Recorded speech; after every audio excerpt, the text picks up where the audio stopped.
730 정보회의 시작하도록 하겠습니다. 위드금융 정태근 팀장과 오프닝 같이 갑니다. 어서 오십시오. 네, 반갑습니다. 네. 뭐 볼까요? 뭐 완성차 얘기 또 반복인데. 공매도 얘기할까요? 어저께 장 마감하고 나는데 공매도 확정됐잖아요. 공매도 얘기 그럴까요? 네. 네. 공매도 금지를 연장하는 정책이 5월 2일까지인가요? 네. 뭐 6월 달이라는 얘기가 있었는데 일단 네. 5월 초로 변경이 됐고 네. 그다음에 뭐 별 내용은 없는 것 같은데 절반의 성공이라고 하긴 그렇고 절반의 합의? 합의 예. 안 할 수는 없고 네. 그죠? 하자니 또 시장 이 참여자들한테 네. 일반 대중들한테 상당히 거센 역풍이 또 있고 그렇게 부동산 문제 때문에 그 네. 동학개미 참 민감하잖아요. 오늘 또 부동산 정책도 나오잖아요. 네. 부동산 정책을 뭐 사상 초유의 공급 물량 확대 이렇게 나오는데 주식 시장에 계신 분으로서 어떤 느낌이에요? 저는 개인적으로는 주식이 활황을 보이고 강세장을 나타낼 네. 때는 이 유상증자 할 때 네. 증자 물량이 들어온다고 그걸 무서워하진 않는단 말이에요. 다 소화하잖아요. 네. 그래서 부동산도 쉽게 공급 물량을 늘린다고 잡힐까 싶긴 한데 일단은 제어는 되겠죠. 재현은 일단은 제어는 될 거고. 심리적으로? 일단 그 핵심이 용적률이거든요. 용적률을 올린다라는 용적률이 높아진다라는 건 간단한 얘기로 같은 그럼 층수가 땅덩어리 올라간다 아니에요? 하잖아요. 층수가 그쪽으로. 올라간다는 얘기잖아요. 네. 그러면은 이게 간단한 얘기로 그 용적률이 낮은 대지보다는 이 땅값이란지 그 가치란지 이런 부분이 올라가게 되면서 말 그대로 그냥 가격이 올라간다는 얘기거든요. 그래서 어찌 보면은 지금 현재 뭐 재건축이란지 재개발 생각하시는 분들 같은 경우 상당히 뭐 긍정적인 소식이라 좀 볼 수가 있을 것 같고요. 그렇죠. 리고 이제 뭐 역세권 중심으로 뭐 개발을 한다는 얘기가 있는데 그래서 어저께 현대산업개발 나오면서 광운대 역세권이란지 공릉 역세권 얘기가 나오고 있는데 일단은 그쪽에서 공급 물량을 지금 부족한 부분을 100%다 충족은 못 할 겁니다. 절대 할 수가 없어요. 지금 뭐 네. 가격이 오르는 게 물량이 없어서 오르는 건 네네. 아니잖아요. 원인이 네. 무엇인지 정확히 알아야 되는데 다 잠기는 거죠. 그렇죠. 일부 자금들로 인해서. 물론 그것을 네. 이제 정부는 대출을 받아서 레버리지 투자를 한다라고 네. 생각하니까 이제 그걸 또 옥죄다가 이거 아닌 것 같은데 또 이렇게 봤다가 뭐 정책이 어려운 건 압니다만 상식선에서 저희 같은 이 금융시장 참여자들이 보면은 네. 조금 갸우뚱거리게 되는 그러니까 어찌 보면 간단하게 말씀을 드리면 주식시장처럼 살 수 있는 여건, 팔 수 있는 여건이 이게 원활하게 이루어지게 되면은 네. 얘기가 좀 달라지겠지만 지금은 어쨌든 공급을 늘리지 않는 상황 속에서 이 규제라는 부분들이 들어가게 되면서 이 매매라는 게 원활하게 이루어지지 않는 게 가장 큰 문제거든요. 네. 지금 그 서울 같은 경우에 아파트가 되게 많은 것 같지만 130만 원 정도밖에 안 돼요. 130만 원 정도밖에 안 되는데 130만 원. 네.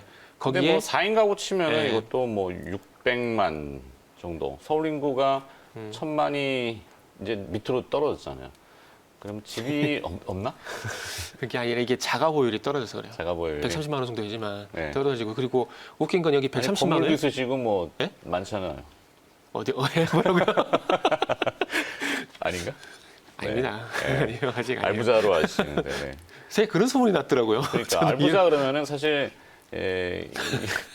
계란 생산하는 집을 알부자라고. 그죠? 왜 일로 갔을까? 자, 부동산 정책은 그렇고 네. 관련된 이슈가 네. 주식시장에 미치는 영향은 글쎄 좀 제한적일 수밖에 없겠죠.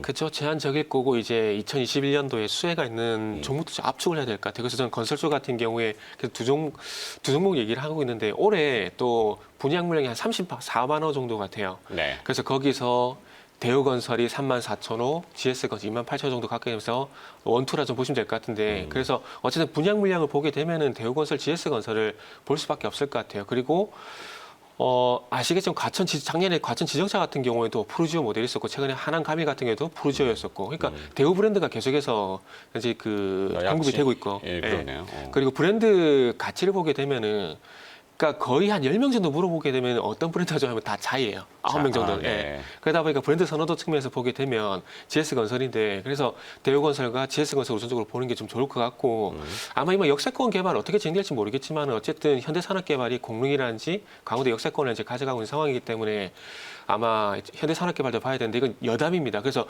그 여담인데 강원도 역세권을 개발하게 되면 이제 봐야 될 부분이 노원 쪽에 그 구 단지 있잖아요. 네. 그 보면 3,700세대 정도는 노원 쪽에 대단지가 있는데 아마 거기에 이제 그 강원도 역세권을 개발을 하게 되면은 아마 그 바람이 용적률 그 바람이 제가 볼 때는 그쪽 그 노원 단지 쪽으로 가게 될 것 같아요. 그래서 그쪽에 아파트 가격이 또 올라갈 가능성도 높아지고. 근데 이게 왜 말씀드리냐면은 그러니까 이제는 강남 강북 할 것 없이 이제는 다 비싸진다라는 거죠. 네. 그런 이슈들 때문에. 그래서 이게 아마 공급을 늘린다고 해도 단기간에는 잡히진 않을 거예요. 그리고 이 개발한다는 이슈 때문에 단기간에 올라갈 수밖에 없는 부분이거든요. 근데 장기적으로 안정적으로 공급한다는 그런 신호가 지속적으로 시장에 가게 된다라면은 적어도 이제 추가적인 상승은 제한될 수밖에 없고요. 그리고 저는 개인적으로 하나 좀 걱정이 되는 게 2019년, 2020년 소위 말하는 영끌. 네.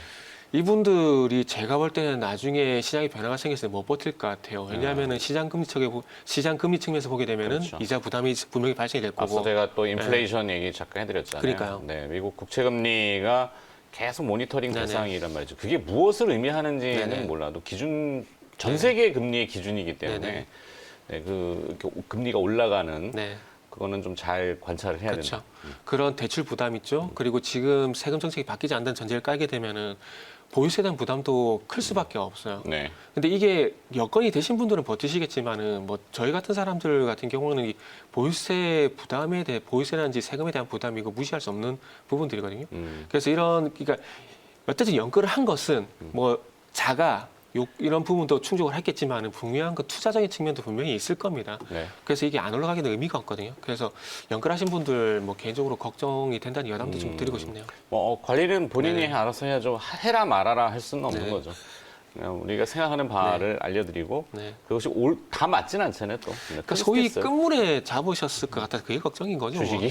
주식이든 부동산이든 부동산이든. 다 그렇죠 못 투자는. 자, 주식 얘기로 가보죠. 네. 결국엔 뭐 이게 부동산 방송이 아니다 보니까 네. 주식은 일단은 어제 이제 완성차 쪽 이슈가 굉장히 강했고 거의 뭐 애플이 중심입니다. 사과 기업. 뭐 사과신을 영접하라 이러니까 뭐 별의별 얘기 다 나오더군요. 네. 이제 애플이 이제 보험업도 진출한다는 설도 있고 금융업은 원래 관심이 많았던 IT지만 그러게요. 자, 여러 가지. 애플과 기아차 얘기인데 네. 오늘도 아침에 또 회자가 되는 것 같고 네. 어제 모비스 또 뭐 글로비스 네. 다 만도 같은 경우도 네. 움직였고 오늘도 좀 영향을 계속 이어가겠죠? 일단은 결론 그 말씀하신 거에 대한 대답을 하자면 일단 그럴 것 같습니다. 네. 그러니까 좀 시간에 걸해서 KBI 동국 실업이 10%, 영화테크가 9.9% 시간의 상한가에 들어갔거든요. 근데 이 기업들이 아시다시피 어저께 KBI의 메탈이라는 종목이 급등을 했잖아요. 네. 그래서 KBI 동국 실업 같은 경우에는 메탈과 그 연결된 뭐 똑같은 회사라 보시면 되기 때문에 그런 영향이 좀 있는 것 같고요. 영화테크 같은 경우는 아시다시피 현대차 협력사입니다. 그렇기 때문에 애플 이슈에서 애플 이슈와 무관하다 볼 수는 없겠죠. 그래서 애플카 이슈가 오늘 또 지속이 될 것 같은데 일단은 대충 자동차 부품 쪽이라고 봐야 되나요? 네, 그렇죠. 그쪽 밸류 체인. 네, 영화테크 같은 경우는 수소차에 들어가는 고전압 부스터 시스템을 이제 개발을 하고 있고 수소차 관련 부품을 이제 납품을 하고 있거든요. 네. 그리고 이제 뭐 영화테크 같은 경우는 현대차뿐만 아니라 GM 쪽으로도 마찬가지 이제 공급을 하고 있는 상황이고요. 그래서 일단은 오늘 제가 말씀드릴 내용은 네. 일단 애플카 협력과 관련해서는 어제 나왔던 내용들을 간단하게 좀 말씀을 드리고 그 라이다 관련주를 좀 말씀을 드리려고 해요. 잘주행. 네네. 그래서 애플카 좀 간단하게 좀 말씀을 드리면은 어저께 뉴스 보셔서 아시겠지만 뭐 시장이 계속 얘기 나왔지만 뭐 조지아 공장 통해 가지고 4조 원 정도 투자를 받는다는 얘기가 나왔는데 네. 최소 10만 대, 그 최대 40만 대 얘기가 나왔잖아요. 근데 네. 이 10만 대는 어떻게 생각하시면 되냐면 예전에 제가 아침 방송에서 한번 말씀드린 것 같은데 그 그러니까 현대차든 뭐 독일차 3사든 이 OEM을 받았을 때 손익분기점이 10만 대입니다. 네. 그래서 일단 이 OEM을 하려면은 적어도 손실이 안 나려면 10만 대 계약을 해야 돼요. 그러다 보니까 그 최소 마지노선 10만 대 계약이 된 거고 좀 더 팔린 대수를 봐서 40만 대까지 늘린다라 좀 보시면 될 것 같고요. 그래서 일단 애플 전문 그 애널이라고 하는 거밍치 이 사람이 대만 사람이에요. 네, 그렇죠. 보고서를 내면서 협력 가능성에 대해서 얘기를 이미 한 상황입니다. 근데 그러다 보니까 더 가능성이 시장 높았다 썰은 얘기하고 있죠. 고밍치의 네. 그 이 소스 정보 소스가 한국에서 나갔다는 얘기도 있고 네. 어디서 그래서 나왔을까 뭐 하여튼. 해고한다는 얘기도 있고, 근데 대신에 2028년까지 안 될 수도 있다. 빨라도 2025년이다.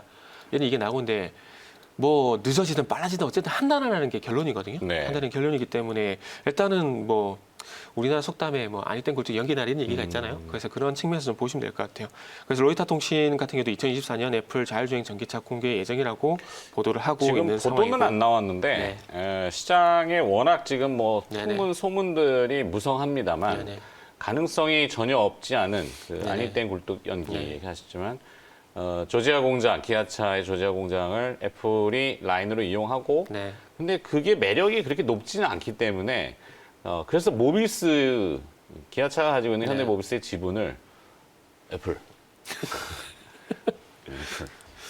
뭐 그 얘기가 설득력이 있는지 그럼 모비스를 계속 보자는 얘기들을 많이 하단 말이죠. 그렇죠. 어쨌든 그 지배 구조에서 최우선 항상 낸 게 모비스잖아요. 근데 모비스 어제 주가가 이제 붕 떴다가 떴다가 오르르르 했는데 오늘은 어떻게 될까? 일단은 뭐 가능성은 없다고 볼 수 기아차는 이제 없겠지만 10만 원. 정의선 회장이 근데 지금 지배 구조가 완벽하지는 않잖아요. 그런 상황에서 지분을 애플 그래서 쪽으로 글로비스가 움직이는 거죠. 그렇게 본다라면 이 지분을 많이 주게 된다라면 이게 애플이 확실하게 오존이 된다는 전제를 깔아야 되거든요. 그게 아니라면은 글로비스를 통해서 현대모비스를 지배를 하고 현대모비스를 통해서 완성차를 지배를 하고 이 구조가 맞아 떨어져야 되는데 뭐 어쨌든 이건 뭐 정의선 회장이 하셔야 될 일이니까 그렇죠. 일단 차차하고요. 네. 그래서 어쨌든 예전에도 한번 말씀드렸 그래서 얘기를 좀 이어가자면은 어쨌든 서로 윈윈이 돼야 된다라는 거죠. 현대차 같은 경우는 소프트웨어 그리고 애플 같은 경우에는 이제 하드웨어 쪽에 윈윈이 돼야 되는데 그 뭐 계속해서 말씀드리지만은 제네시스 같은 경우에 그 전자차 예조 장치에 대한 오류가 계속해서 지금 얘기가 나오고 있거든요. 근데 이게 뭐 언론을 통해서 보도가 안 될 뿐이지 소위 말해서 제 주변에도 뭐 현대차를 사면은 뽑기 잘했냐고 물어보거든요. 뽑길 잘했냐고요. 이게 제가 항상 그 결함 같은 게 발생이 되니까 뽑기 네. 잘했냐고 물어보는데 제 주변에 아직까지 그런 결함은 없더라고요. 그래서 정말 다행인데, 그러니까 최근에 제네시스 모델이 나오게 되면서 엔진에 대한 결함 문제도 완전히 깔끔하게 해소가 된 건 아니지만 거기다 전자제어장치 이슈 플랫폼 문제가 발생이 되고 있는데 어쨌든 이 이슈 플랫폼이 기초가 된 알고리즘 같은 경우 현대차가 이제 계속해서 개발을 하고 있는데 이 부분에 대한 문제가 분명히 해결이 돼야 돼요. 그러기 위해서는 애플에 손을 좀 내밀 수밖에 없는 상황이고 애플 같은 경우에도 지금 아시겠지만 스마트폰 같은 경우에 외주 OEM을 주고 있잖아요. 그래서 그런 측면에서 봤을 때 자동차 OEM을 줄 가능성이 상당히 높은데 뭐 하드웨어적인 측면에서 이렇게 서로 윈윈이 된다. 이런 전제를 깔게 되면은 뭐 저는 진행될 가능성이 높다라고 생각을 합니다. 네. 뭐 그래서 미국 같은 경우도 자국 내에서 네. 생산 기지를 가져가려는 리쇼링이라는 네, 그렇죠. 거를 계속 추진하고 있고 네네.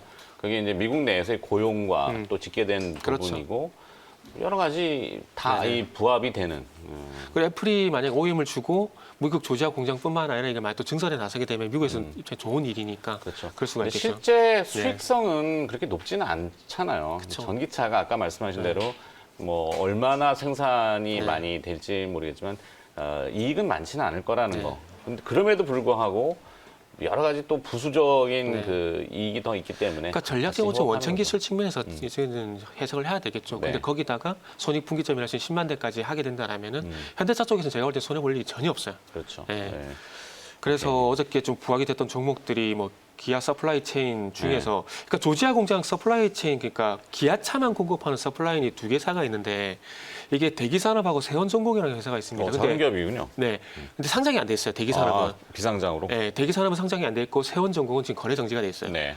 삼원강제, 아진산업, 동원금속은 상장사. 예, 저것들은 상장사고요. 그래서 저 기업들은 제가 언급한 이유가 뭐냐면은 위치적으로 봤을 때 접근이 그래도 가능한 종목들. 그러니까 위치적으로 기술적으로 어떻게 접근을 해야 되잖아요. 네네. 그래서 삼원강제라든지 아진산업, 동원금속 같은 경우에는 일단 위치적으로 좀 괜찮다라고 봐야 될 거고 실제적으로 뭐 주식 투자를 하시는 분들한테는 조금 관심을 가져야 될 그렇게 리스트가 되네요. 되겠죠. 네. 네. 뭐 현대차, 기아차, 뭐 모비스, 네. 뭐 이런 고가주 고가주 피하시는 분들이 있어요 보면은. 그러니까 왜 피하는지 모르겠어요. 그러니까 10만 원짜리 기아차를 10주 사느니 네. 지금 뭐 아진산업, 동원금속 1,300원이네. 네. 저거 1,000주 사고 싶으신 그렇겠죠. 옛날에도 항상 인간 심리가 그러니까 네. 양을 많이 가져가고 싶은.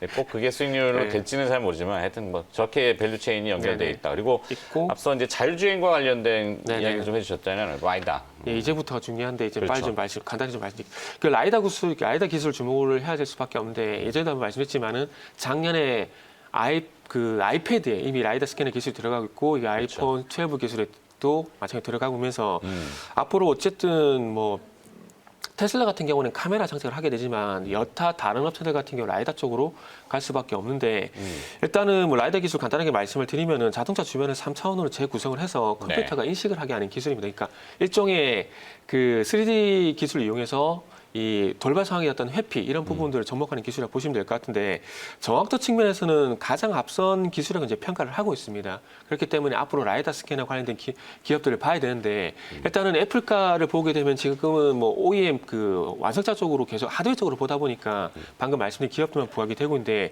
이제 소프트웨어적인 측면도 봐야 되거든요. 네. 그래서 아직까지 뭐 인공지능 기술 같은 경우는 완성도가 떨어진다는 얘기가 나오고 있지만 라이다 같은 경우 성공도가 일단은 높은 상황이기 때문에 봐야 되는데 일단 해외 쪽 기업부터 좀 말씀을 드릴게요. 네. 그 미국 나스닥에 좀 상장되는 기업인데 하나는 벨로다인, 하나는 루미나 테크놀로지 요 두 개 기업이 있습니다.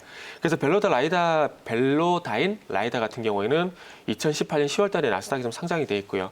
그 기업명이 VLDR 이렇게 돼 있습니다. 코드가 그렇게 돼 있는 거죠. 네네. VLDR로 돼 있기 때문에 이걸로 검색하시면은 네이버 증권에서 검색이 가능하거든요. 네. 그래서 보시면 될 것 같고 이 회사 같은 경우 세계 최초로 자율주행 차량용 3D 실시간 라이더 센서 특허를 이제 보유를 하고 있습니다. 네. 그래서 이 부분 이 회사 같은 경우에는 자율주행뿐만 아니라 로봇이라든지 드론도 이 라이더 스캐너 기술을 접목시키는 그런 기술이 현재 진행을 하고 있는 상황이기 때문에 앞으로 아마 드론이란지 그리고 무인 로봇 이쪽에 대한 그러니까 보스턴 다이내믹스 같은 무인 로봇 같은 얘기가 나오게 되면은 아마 요 기업도 한번 보시면 좋지 않을까. 무인 로봇? 네. 유인 로봇. 무인 로봇이요. 무인 그러니까 로봇. 유인 로봇이 네. 뭐 사람이 로봇에 타가지고 이렇게 움직이는 형태가 올까요? 모르겠네. 네. 영화 속에나 공상과학이니까 많이 뭐 봤던 건데 어차피 로봇은 20년 뒤면 나오지 않을까요? 무인 로봇. 네. 네. 하여튼 미국에서는 지금 그 이제 이 드론 이동 네. 수단 우리나라처럼 네. 상당히 거기 이제 땅덩이 넓으니까 네.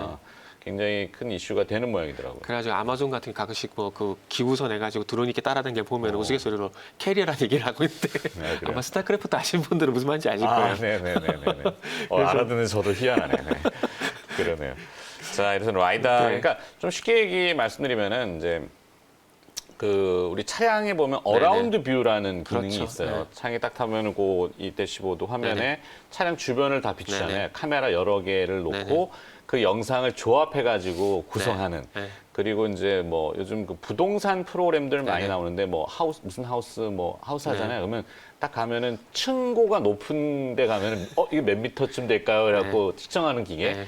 그걸 짬뽕 시켜 놓으면은 이게 이제 라이다의 개념으로 네. 나는 누구 여긴 어디 이렇게 건물 안에 들어가 있을 때 네. 그런 것들이 아마 네. 자율주행과 굉장히 밀접하게. 근데 그동안 이제 가격이 비싼데 많이 떨어졌다고 그래서 하더라고요. 가격이 지금 $500 수준으로 많이 지금 다운이 된 상황이기 때문에 네. 가격 문제도 좀 많이 해결이 좀 되는 것 같아요. 그렇죠. 그리고 무게 문제도 있었거든요. 근데 이 부분도 뭐 1kg 이하로 이렇게 줄어들게 되면서 무게 문제도 많이 없어지는 것 같아요. 그래서 카메라는 간단히 말씀 2D라 보시면 돼요. 그렇죠. 카메라는 2D라 보시면 되고 라이더 스캐너는 3D 이렇게 좀 입체감 있는 3D라고 좀 보시면 될 것 같습니다. 그래서 첫 번째 기업을 그래서 벨로다인 라이다 이렇게 좀 말씀을 드렸고요.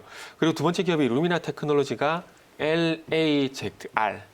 아직까지 G라는 발음이 익숙지가 않아요. 네. LAZR. 그래서 이 회사는 2019년 3월 달에 나스닥에 상장이 되어 있습니다. 그래서 일단은 서학개미, 뭐 미국 주식 관심 있으신 분들 같은 경우에는 벨로다인 라이다, 그리고 루미나 테크놀로지 이 두 개 보시면 될 것 같고요. 근데 네. 그 벨로다인과 루미나의 차이점이 뭐냐면은 루미나는 자율주행만 이제 올인만 하고 있어요. 로봇이라는 드론 쪽을 아직 진행하지 않고 있고, 지금 현재 자율주행만 올인을 하고 있기 때문에 앞으로 뭐 라이다 스캐너, 그러니까 애플 관련해서 라이다 스캐너 관련 기술된 종목이 많이 부각이 되게 된다라면은 미국 쪽 같은 경우 나스닥에 벨로다인, 루미나 이 두 종목이 있으니까 한번 관심을 가져보시면 좋을 것 같고요. 그리고 이제 중요한 건 이제 국내 기업이겠죠. 그렇죠. 네. 국내에도 뭐 연관성을 걸잖아요, 보통. 네네.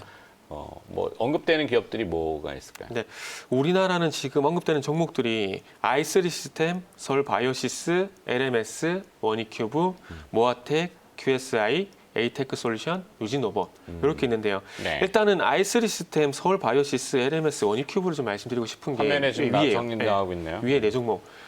위에 네 종목과 아래 네 종목의 차이점이 뭐냐면은 주가가 많이 올랐느냐, 많이 안 올랐느냐.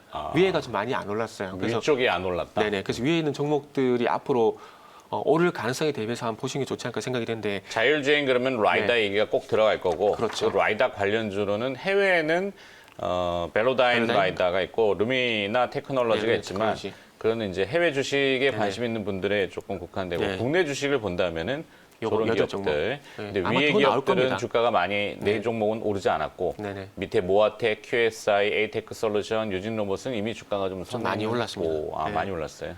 그래서 위에 있는 종목들을 좀 봐야 되지 않을까 생각이 드는데 지금 가장 신빙성 있는 건 LMS인데요. LMS가 지금 한국자동차연구원하고 고정형 라이다 개발을 현재 진행을 하고 있고 네. 이걸 국산화를 진행을 좀 하고 있거든요.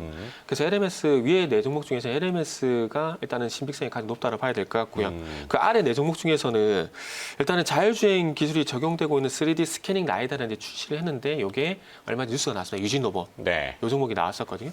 그래서 일단은 지금 위에 네 종목 중에서는 LMS 그리고 아래쪽에서는 일단은 유진로봇을 보시면 될 것 같은데 그리고 지금 어쨌든 3D 이미지 기술이 들어가잖아요. 그래서 네. 그런 부분들을 좀 보게 되면 최근에 아시겠지만 애플 같은 경우에 플렉서블 디스플레이 소재에 대한 어떤 특허 취득 소식이 있었거든요. 그래서 거기와 또 연관된 종목이 제 5장 그러니까 이번 주 월요일에 한번 추천을 드렸었는데 원이큐브. 네. 그 원이큐브 같은 경우 3D 이미지 캡처에 사용되는 플렉서블 디스플레이 핵심 소재인 은나노 Y라는 그 기술을 현재 보유를 하고 있다고 분기 보고서를 통해서 발표를 했거든요.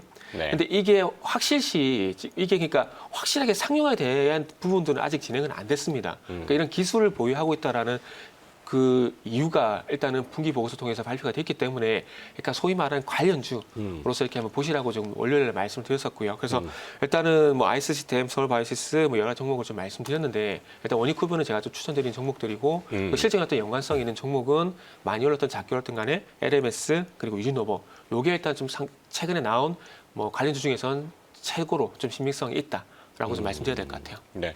조금 더 확장하면 이제 라이다에 더불어서 카메라도 당연히 보강이 될 텐데 많은 카메라 모듈 기업들도 있죠. 물론 뭐 MC넥스도 있고 네네. 최근에 MC넥스도 주가가 움직이기 시작했고 많이 올렸고 옵트라텍도 많이 올랐고요. 옵트론텍, 네. 네 그리고 또 동훈하나텍 뭐 이런 데도 다 관련성 있는 자율주행을 묶자면 뭐 만도까지 가야 되겠지만 네.